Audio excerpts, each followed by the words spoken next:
What's up, YouTube? It's Anthony from Meineke, Cinnaminson. We got a 2016 Ford Escape 2-liter turbo. We just finished an oil change, 6 quarts of synthetic blend. We're going to reset the oil maintenance minder. So you want to turn the ignition off, turn the ignition to accessory, press and hold the gas pedal to the floor at the same time. Wait for the message to come up on the screen.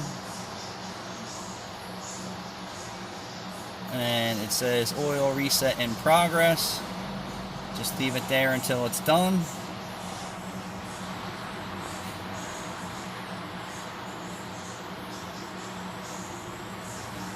And then it says oil set complete. You're all set.